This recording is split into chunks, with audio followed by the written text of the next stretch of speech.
What is up, everybody? Welcome to DFS by the Numbers. This is my betting breakdown video for UFC Vegas 75. We got Marvin Vettori going against Jared Cannonier. I need all the wins, yeah. All that and all that is. You better move, you might get knocked out, knocked out. You better move, you might get knocked out, knocked out. You better move, you might get knocked out, knocked out.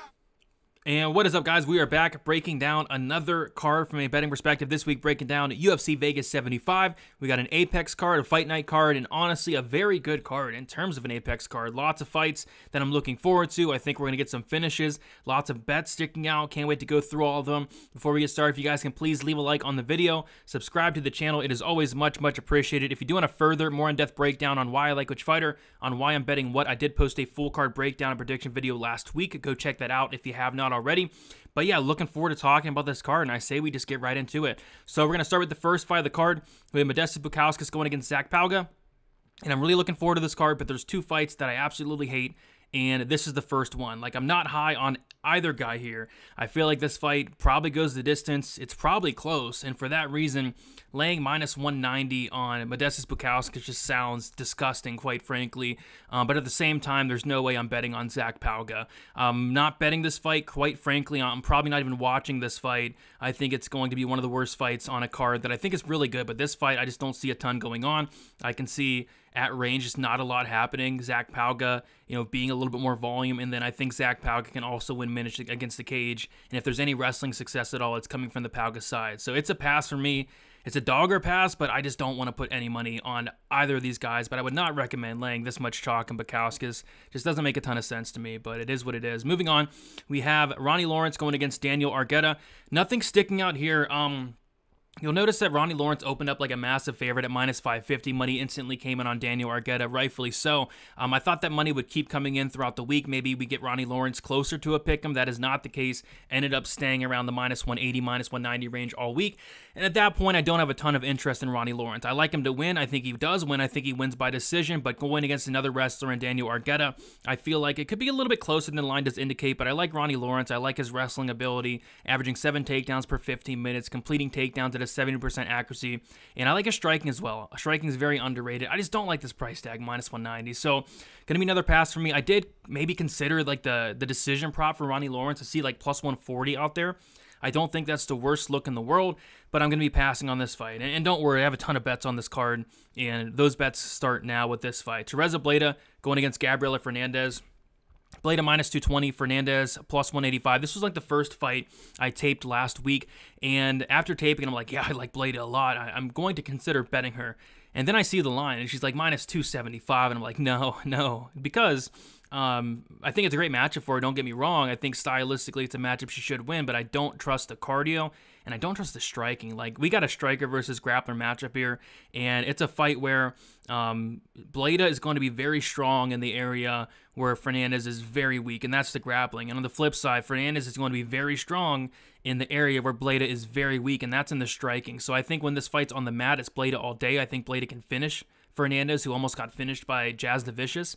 Jazz the Vicious got her in that crucifix, was almost so close to finishing her. I think if Bleda gets on top, gets in that same position, it's over. Bleda has good ground and pound submission ability. I think she can finish Fernandez on the mat. And when this fight is on the feet, Fernandez hits like a truck. Like, she really does. I think her striking is incredible, to be honest. It's just her ground game is atrocious and not UFC level. If she can fix that ground game, I think she's going to be a problem, but we just saw her ground game look awful just a couple months ago. So I don't see it happening, but if she does keep this upright, or if Bleda gasses out, she's knocking out Bleda, who just has bad striking defense. I question the cardio, but I'm going to take Bleda to get this done inside the distance. I have 3 bets on this fight, though. The first bet, my first bet of the week, was the fight doesn't go to decision, plus 150 for 1 unit on this fight. The under 2.5 opened up at like plus 200, which is ridiculous, but was able to get on the fight, doesn't go to decision here. I also have a half a unit on Bleda winning inside the distance, plus 235, and then I also sprinkled the knockout prop for Fernandez, plus 850. That actually opened up at like plus 1,400. So missed that, but yeah, plus 850 is wild because I feel like that's how she wins. I don't see a sub for Fernandez, and I don't see a decision from Fernandez as well. So yeah, the knockout prop for Fernandez I think is the way to go. I considered sprinkling the second and third round knockout prop, but it could happen in the first if she does stuff these takedowns. She hits like a truck. So I like violence here. The fight doesn't go. Blade inside the distance, a Fernandez knockout, I think are all really good plus money looks for this fight. Moving on, we got Denise Bondar going against Carlos Hernandez. So when I taped this fight last week, there were no odds out. I figured that Bondar would open up a decent-sized favorite, and he did, around -200. Money instantly came in on Hernandez, and Bondar went to a dog. So I did not have access to that dog line at the time, but if I did, I would have bet it. And now we got Bondar at like -130. So again, I like violence here. We have a killer be killed fighter in Denise Bondar. This guy has, I believe, 20 fights. Maybe 18, around there, 18 to 19, 20. One fight has went the distance. This guy has 100% finish rate, and he's been finished in 2 of his 3 losses as well, 1 by knockout, 1 by submission. I think there's going to be plenty of finishing opportunities, honestly, from either side. Hernandez is I think he's either a brown belt or a black belt, but, you know, has a ton of submissions on his record, 50% submission rate for Hernandez. I think somebody's getting subbed here. And then what I also found interesting, not only is the fight doesn't go to decision plus money and still is, but Bondar, a guy with a 100% finish rate, a guy that is favored to win, his finish prop is sitting at +300, which makes no sense. Does it hit? Potentially. Does he get finished? Potentially, but that prop makes no sense. I mean, if he's going to be favored to win this fight, the odds think he's favored to win this fight. Why is a guy with a 100% finish rates inside the distance prop at +300? Just makes no sense. I had to take a half unit shot on that. Bondar inside the distance, half a unit, but I like the fight doesn't go to the most. 1 unit at +130. Looking for some more violence there. Moving on, we got Christian Quinones going against Kung Ho Kong. Yeah, this is a weird fight for me. It's a fight that I'm just going to stay away from. I have a bad feeling about this one. I was low on Quinones when he first came into the UFC. Now I'm a little bit higher on him, but, you know, I think we're going to learn a lot about him in this matchup against Kung Ho Kong, a guy that can grapple. I think it's a much different matchup from the Taha fight where, you know, Quinones came in there and looked incredible, honestly did. But I think we're going to see a little bit of a different matchup here. I think we're going to see Quinones' takedown defense tested, the grappling tested, the cardio tested. And money's coming in on Kung Ho Kong here.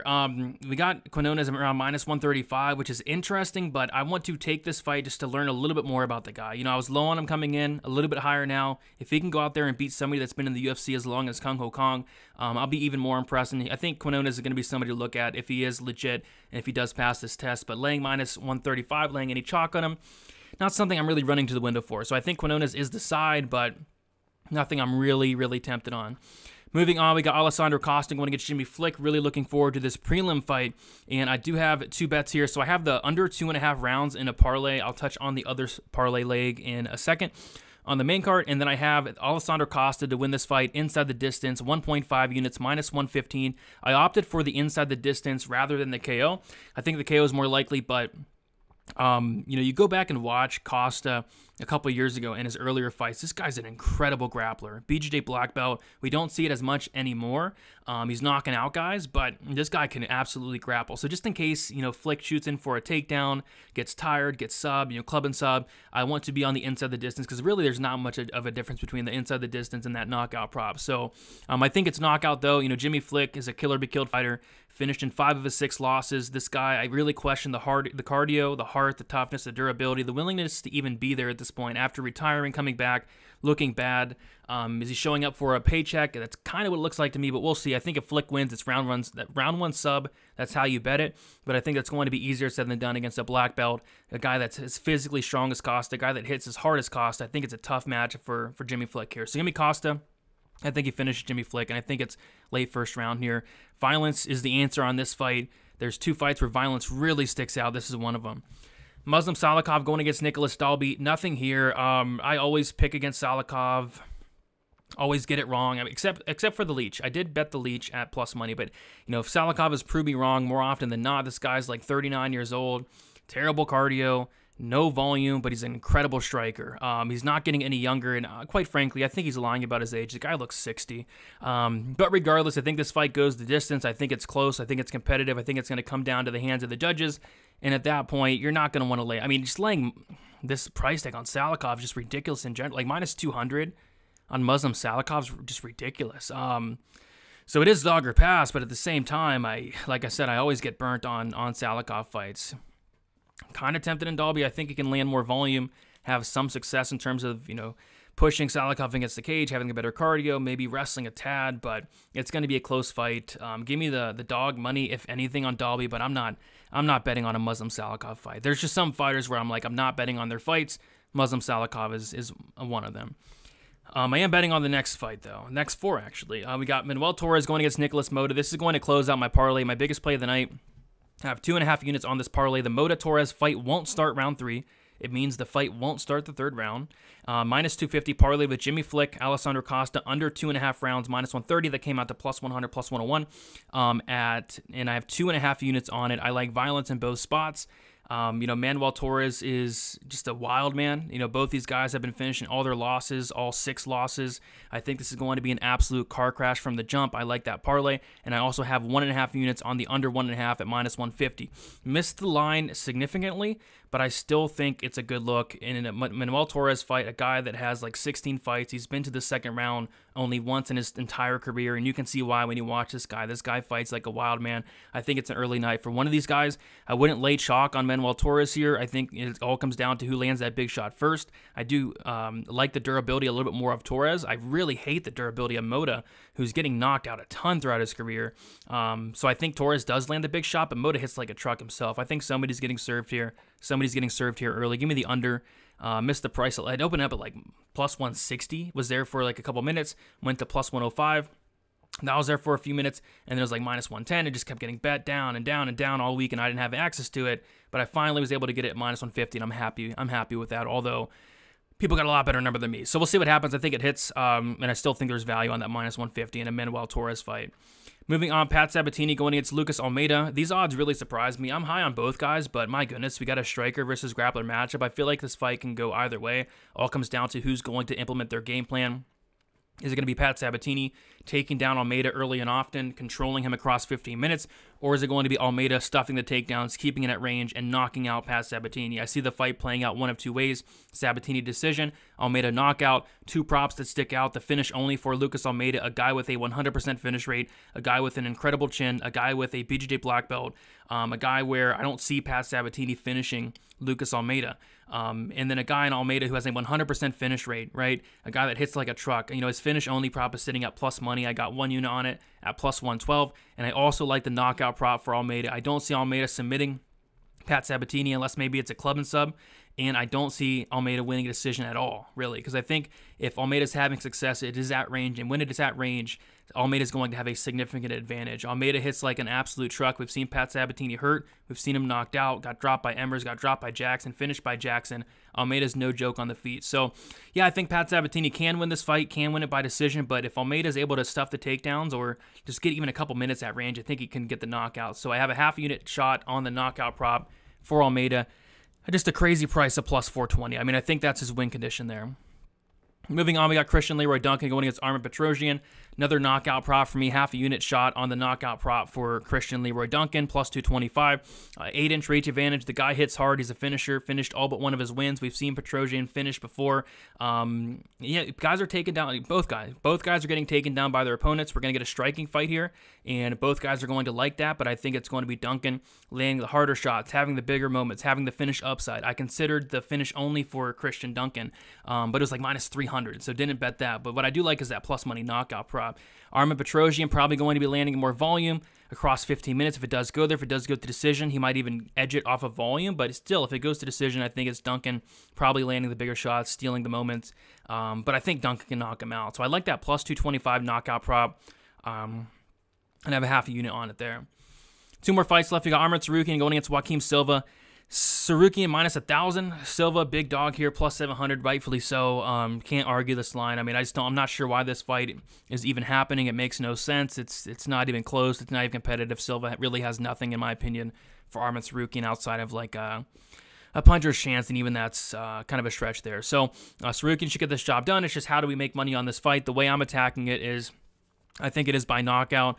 I have 1.25 units on that knockout prop for Arman Tsarukyan. For what it's worth, Silva has never been subbed. Could it happen here? Maybe, but I kind of lean knockout, TKO, or even knockout on the feet here.